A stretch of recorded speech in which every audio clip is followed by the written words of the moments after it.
ఇముడ్చుకుంది తప్ప ఇంకో మతాన్ని ఎప్పుడు ద్వేషించాల. కానీ ఈరోజు నేను మాట్లాడుతుంది ఈ ప్రాయశ్చితం దేనికి మా దీక్ష అనుకుని నేను ఎప్పుడు మీ అందరికీ తెలుసు 5 సంవత్సరాల వైసీపీ పాలనలో ఇదే దేవాలయంలో కనకదుర్గ అమ్మవారి రథం తాలూకు మన సింహాలు మాయమైనవి, కొన్ని ఇబ్బందులు తప్పులు జరిగినాయి అంటే ఒక్కొక్కరు ఎలా మాట్లాడారు వైసీపీ నాయకులు. వాళ్ళెవరు ముస్లిమ్స్ కాదు, హిందూస్ కాదు, వాళ్ళెవరు ముస్లిమ్స్ కాదు, క్రిస్టియన్స్ కాదు, హిందువులే అందరూ. పొద్దున్న లేస్తే తాళ్ళు కట్టుకునే వాళ్ళు, బొట్లు పెట్టుకునే వాళ్ళే. కానీ ఒక తప్పు జరిగింది, ఒక అపవిత్రం జరిగింది అంటే పదవులు అనుభవిస్తూ ఉన్నవాళ్ళు, పొద్దున లేస్తే గుళ్ళకి వెళ్ళేవాళ్ళు, వీళ్ళు అపహాస్యం చేస్తూ ఉన్నారు, వీళ్ళు వెటకారం చేస్తూ ఉన్నారు. ఈ ఎంటైర్ ఈ విషయంలో వాళ్ళు మతం పుచ్చుకున్నారా లేదా నాకు అన్నీ తెలియదు. వైవి సుబ్బారెడ్డి గారు ఉన్నారు, భూమన కరుణాకర్ రెడ్డి గారు ఉన్నారు, వారి కుటుంబ సభ్యులు ఉన్నారు. ఎవరైనా సరే మీరు మతం పుచ్చుకున్నారా లేదా నాకు తెలియదు. అవన్నీ అది మీరు బయటికి చెప్పుకుంటారా లేదా నాకు తెలియదు. నేను అది కూడా మాట్లాడట్లా. కానీ మీరు బాధ్యత తీసుకున్నారు. మీరు హైందవ ధర్మాన్ని కాపాడుతానని మీరు బాధ్యత తీసుకున్నప్పుడు కాపాడాల్సిన అవసరం మీ మీద ఉంది. బోర్డుని మీరు స్థాపించారు, మేము స్థాపించాల. తప్పులు జరిగినాయి. తప్పులు జరిగితే వైఎస్ జగన్ గారు ఏం చెప్పాలి? ఒకవేళ నాకు తెలియకుండా మేము ఆయన బ్లేమ్ చేయట్లా. కానీ మీ ఆధ్వర్యంలో జరిగింది, మీరు కాన్స్టిట్యూట్ చేసిన బోర్డు వల్ల జరిగిన తప్పిదాలు ఇవి, మేము ఇవి కనుగొన్నాం. ల్యాబ్ టెస్టులు ఇవన్నీ మేము ఆటలాడతామా? ఇవన్నీ బాధ్యత లేదా? కనుక చాలా బలమైన సనాతన ధర్మాన్ని పాటించేవాడిని. దాకా మా ఇంట్లో రామనామం ఉండేది, రామ జపం ఉండేది మా ఇంట్లో. అలాంటి రామభక్తులం మేము. కానీ రామతీర్థం విగ్రహాన్ని, రాముడి విగ్రహాన్ని శిరచ్ఛేదం జరిగినప్పుడు ఒక సగటు సనాతనవాదిగా, సగటు హిందువుగా బయటకు వచ్చి చాలా గొడవలు చేయగల సత్తా ఉన్నవాడిని గుర్తుపెట్టుకోండి. ముఖ్యంగా వైసీపీ నాయకులకి, నన్ను విమర్శించే దేశ యావత్తు నన్ను విమర్శించే ప్రతి ఒక్కరికి తెలియజేస్తున్నా, గొడవ పెట్టుకోవాలంటే చాలా బలంగా గొడవ పెట్టుకోవాలి. కానీ నాది పేదవాళ్ళ కష్టాలు, క్రిమినలైజేషన్ ఆఫ్ పాలిటిక్స్, వీటి మీద మేము మాట్లాడతాం, వీటి మీద తప్పించాం.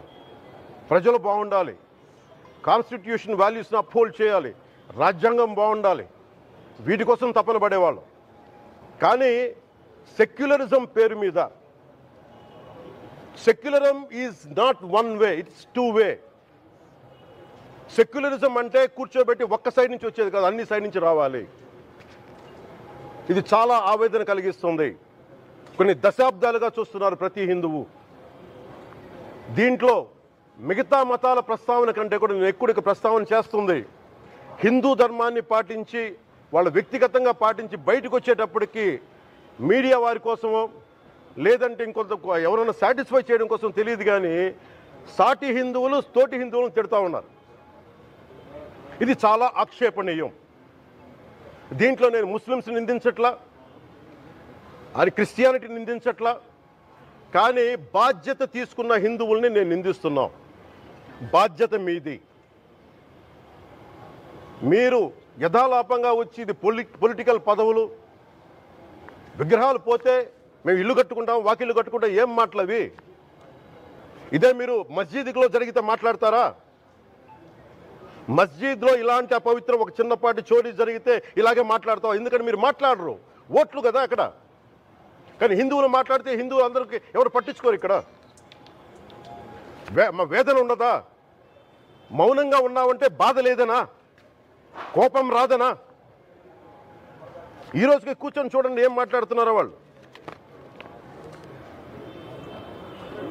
ఆయన వాళ్ళ లాయర్ అంట, ఆయన ఎవరు, ఏజీపీ అంట, పొన్నవోలు సుధాకర్ రెడ్డి గారు తిరుమల లడ్డుపై ఢిల్లీలో చేసిన కామెంట్ నా దృష్టికి తీసుకొచ్చారు.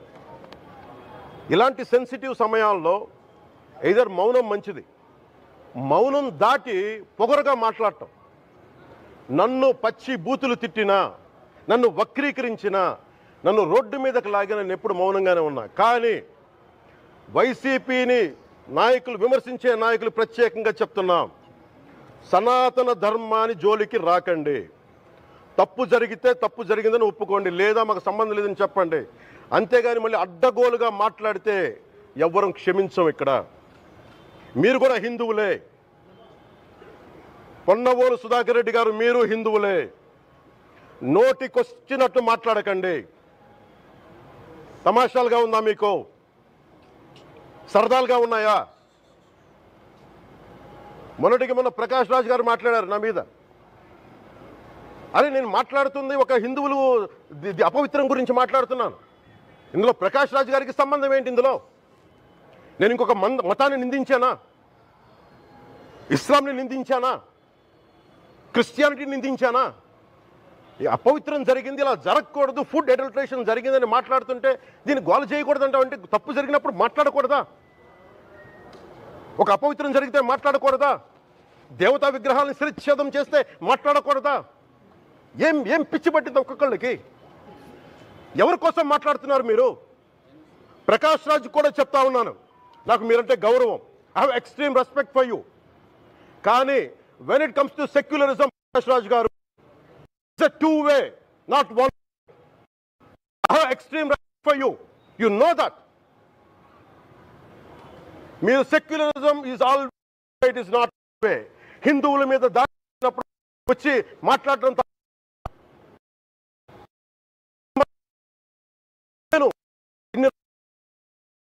మంది కౌలు రైతులకు ఇచ్చాను, ఎంతమంది ముస్లిం ఇస్లాం రైతాంగానికి ఇచ్చాను నేను.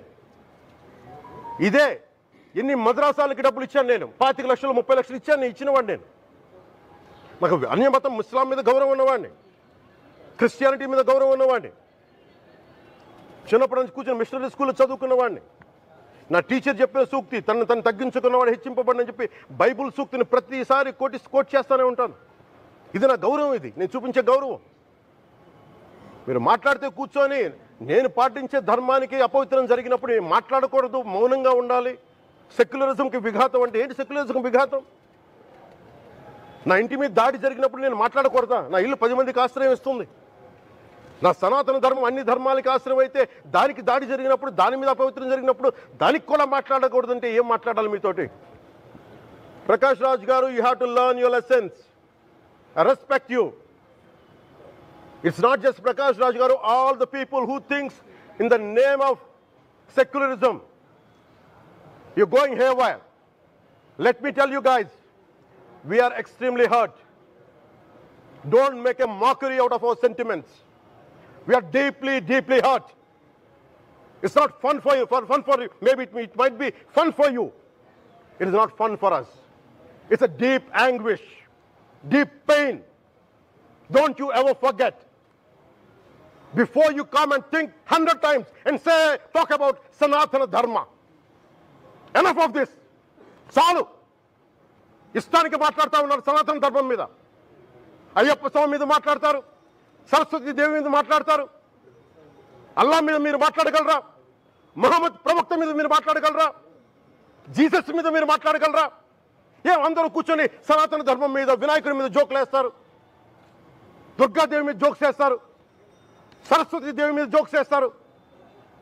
మా మనోభావాలు గాయపడవా? మాకు బాధ ఉండదా? అందుకే నేను ప్రతిపాదించింది ఏంటంటే, ప్రతి దానికి రావలేకపోతున్నాం. సనాతన ధర్మ రక్షణ board is order of the day. ప్రతిసారి కూర్చోబెట్టి మేము డిఫెండ్ చేసుకోలేం. ఇది ప్రతి సగటు హిందువు తాలూకు ధర్మం. ఇదే ఇస్లాం మీద దాడి జరిగితే ఎంతమంది బయటకు వస్తారు? ఎంతమంది నిరసన తెలియజేస్తారు? రోడ్ల మీదకి రమ్మని చెప్పట్లా. కనీసం మీకు కోపం కూడా రాకపోతే మేము ఏం చేస్తాం? గుడికి వెళ్ళే ప్రతి హిందువు బాధ్యత కాదా ఇది? నా ఒక్కరి బాధ్యతైనా, మా బాధ్యతైనా, మీది కాదా? ధర్మాన్ని మీరు పరిరక్షించడానికి మీ బాధ్యత కాదా?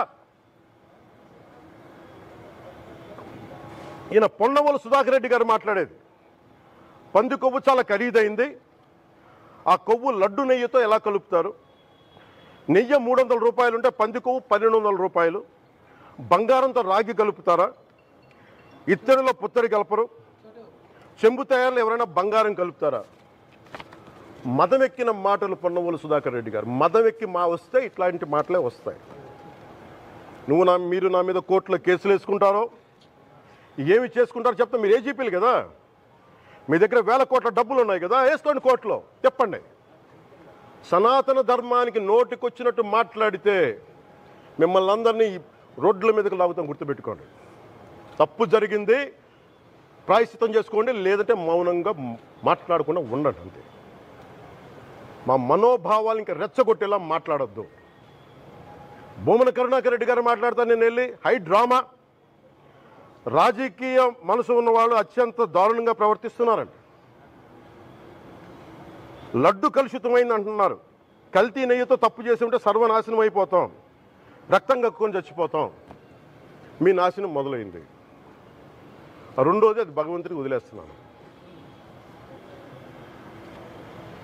వైవి సుబ్బారెడ్డి గారు విచారణకి రావాలంటే రికార్డులు ఆయనకి ఇవ్వాలంట. మీరు ప్రభుత్వంలో రికార్డులు మాకు ఇచ్చారా? మాకు ఏం మాట్లాడుతున్నారు మీరు? మీరు కూడా విచారణకు సిద్ధంగా అండి. అసలు ఈవో ధర్మారెడ్డి గారు, ఆ మనిషి గాయబ్, ఈరోజు దాకా లేడు ఆయన. ఈరోజు దాకా మళ్ళీ కనిపించలా. ధర్మారెడ్డి గారు, నేను మిమ్మల్ని చూశాను. ఆ రోజున నేను దర్శనానికి వచ్చినప్పుడు మీరు అందరూ ఎలా ప్రవర్తించారో నాకు తెలుసు, నేను చూశా. తిరుమలని ఇష్టారాజ్యంగా చేశారు, అది వ్యాపార కేంద్రంగా చేశారు, ఆధ్యాత్మిక కేంద్రం నుంచి పర్యాటక కేంద్రంగా చేశారు అది. ఇదే మీరు మక్కాకి వెళ్తే ఇలాగే ప్రవర్తిస్తారా? మీరు ఒకసారి మక్కాను చూసి నేర్చుకోండి. ఇస్లాంని పాటించే ప్రతి ముస్లిం ఎంత పవిత్రంగా పాటిస్తాడో చూడండి. అక్కడ అథారిటీస్ని అడగండి. ఒక చిన్నపాటి మస్జిద్కి వెళ్తే ఎంత పవిత్రంగా చూసుకుంటారో చూడండి. ధర్మారెడ్డి గారు, మీరు హిందువులా? మీ ఇష్టానికి మీరు చేసేసుకుంటారా? మీ బిడ్డ చనిపోయాడు, చనిపోయిన కనీసం 11 రోజులు లోపలికి రాకూడదంటే ఈ లోపల వచ్చేస్తారా మీరు? మేము మర్చిపోయామనుకుంటున్నారా? ఆగమ శాస్త్రం చెప్పింది మీకు ఇదేనా? అంటే గవర్నమెంట్ ఉద్యోగులు అయితే ప్రభుత్వం మీ నియమిస్తే మీ ఇష్టానికి చేసేసుకుంటారా? మాకు బాధలు ఉండవనుకుంటున్నారా? ఇదే మీరు ఒక ఇస్లాంకి చేస్తే అపచారం జరిగితే మీరు ఏం చేస్తారు? బయట రోడ్ల మీదకి వచ్చి మీరు కూర్చోబెట్టి దాన్ని పొలిటికలైజ్ చేస్తారు. మీరు పొలిటికలైజ్ చేస్తారు. నేను నిజంగా చెప్తున్నా, జగన్మోహన్ గారికి కూడా చెప్తున్నా, మీరే కనుక, నేనే కనుక సనాతన ధర్మం మీద పోరాటం చేయాలని నన్ను ఆపేవాళ్ళు ఎవరు లేరు ఈ దేశంలో, గుర్తుపెట్టుకోండి. నేను కనుక సనాతన ధర్మం కోసం నేను పోరాటం చేస్తే చచ్చిపోవడానికి సిద్ధం నేను. కానీ నేను అక్కడి దాకా తీసుకెళ్ళిన విషయాలు, దానికి నిదర్శనమే రామతీర్థ రాముల వారి విగ్రహం శిరిచ్ఛేదం జరిగినప్పుడు ఒక్క మాట మాట్లాడకుండా చెప్పి కూర్చున్నాను. ఆ తెలివితేట లేక మీ ప్రభుత్వాన్ని కిందకి తీసుకొచ్చి అధాపాతాలను తొక్కిన మేము మాకు శక్తి లేదనుకుంటున్నావా? ఉండవనుకుంటున్నావా? కానీ మేము సమాజాన్ని కలిపి ఉంచాలని వ్యక్తులం తప్ప విడగొట్టాలని వ్యక్తులం కాదు మేము, గుర్తుపెట్టుకోండి. అలాగే ఈరోజు నుంచి ప్రజలందరికీ కూడా చెప్తున్నా, ఎవరు అన్ని మతాలని మేము గౌరవించేది ఈ నేల. ఒక జనసేన పార్టీ అని కాదు, తెలుగుదేశం పార్టీ అని కాదు. మీరు ఏ పార్టీలకు సంబంధించిన వైసీపీలో ఉన్న హిందువులందరూ ఏం చేస్తున్నారు? మీరందరూ పోటీ పడ్డారు కదా తిరుమలకి వెళ్ళటానికి. మీరు మర్చిపోయారు, ఇందులో ఈ పాపం మీకు కూడా వస్తుంది, ఈ పాపం మీకు కూడా తగులుద్ది. మీ మౌనం కూడా మొత్తం జాగ్రత్త, తరాలు నాశనం అయిపోతాయి. మీ మౌనం మంచిది కాదు. ఇది ఒక వెంకటేశ్వరుడికి జరిగింది కాదు, భగవంతుడికి, నిరాకారుడు, ఆయనకి ఇవేం పట్టవు. మనం నమ్ముకొని ఆయనకి వెళ్తున్నది మనకి బాధ్యత ఇది. ఇంకా ప్రతి ఒక్కరు దీన్ని గుర్తుపెట్టుకోండి. చేతులెత్తి వేడుకుంటున్నాను, చేతులెత్తి వేడుకుంటున్నాను. సగటు హిందూ మీరు సినిమా టికెట్లకు వెళ్ళిపోతారు, అభిమానులు అందరూ. మీరెవరు హిందువులు లేరా? సినిమా టికెట్ల కోసం చించుకుంటారు. సినిమాని మీరు కూర్చోడానికి మీరు మొత్తం మాట్లాడతారు. అందరిని అడుగుతున్నా, అందరు మొత్తం భారతదేశపు యావత్తు ఉన్న సినిమా అభిమానులను అడుగుతున్నా, మీరందరూ హిందువులే కదా, అత్యధికులు హిందువులే కదా. మీకు బాధ్యత లేదా? మీకు మీ సినిమా హీరోలు, నేను కూడా హీరోనే, నన్ను మించి దేశాన్ని చూడమని, సనాతన ధర్మాన్ని చూడమంటున్నా. మీ కన్వీనియంట్గా కూర్చోబెట్టి హీరోలను ఎత్తడం కాదు, నన్ను ఎత్తడం కాదు. ధర్మం విఘాతం కలిగినప్పుడు ధర్మానికి మీరు మాట్లాడటం మీ బాధ్యత. నా తరం మేము కష్టపడుతున్నాం, ముందుకు వచ్చాం. ఎవరి కోసం పడుతున్నాం ఈ కష్టాలు? మాకు సరదా కాదు. ప్రతి ఒక్కరి ఇష్టానికి వచ్చి మాట్లాడుతూ ఉంటే బాధ కలుగుద్ది. అయ్యప్ప స్వామి దీక్ష చేసే వాళ్ళ మీద ఎంత ఇష్టారాజ్యంగా మాట్లాడతారు. ఇదే మీరు ఎవరన్నా సరే ఇస్లాం మీద మీరు గొంతు ఎత్తగలరా? ఎందుకంటే రోడ్ల మీదకి వచ్చి కొడతారని మీకు భయం, అందుకు మీరు మాట్లాడరు. హిందువులు అంటే మెత్తని మనుషులు కదా. తోటి హిందువు కదా, మీరు ఏదైనా మాట్లాడచ్చు. మీకు నమ్మకాలు లేకపోతే మీరు ఇంట్లో కూర్చోండమ్మా. మీకు నమ్మకాలు లేకపోతే ఇంట్లోంచి బయటికి రాకండి, మమ్మల్ని ఏం అనకండి. మేము ఎలా పూజా విధానం ఎలా చేస్తాం, అలాగే ముఖ్యంగా ఫిల్మ్ ఇండస్ట్రీ కూడా నేను తెలియజేస్తా ఉన్నా. దీని మీద మీరు మాట్లాడితే మద్దతుగా మాట్లాడండి, లేదంటే మౌనంగా కూర్చోండి. అంతేగాని మీ మాధ్యమాల ద్వారా అపహాస్యం చేస్తే మటుకు ప్రజలు మిమ్మల్ని ఎవరు క్షమించరు. ఎందుకంటే చాలా డీప్ పెయిన్ ఇది. మీరు లడ్డు మీద జోక్లు వేస్తున్నారు. నేను ఒక సినిమా ఫంక్షన్లో కూడా చూశాను, laddu is a sensitive issue అని. Don't you ever say that. Don't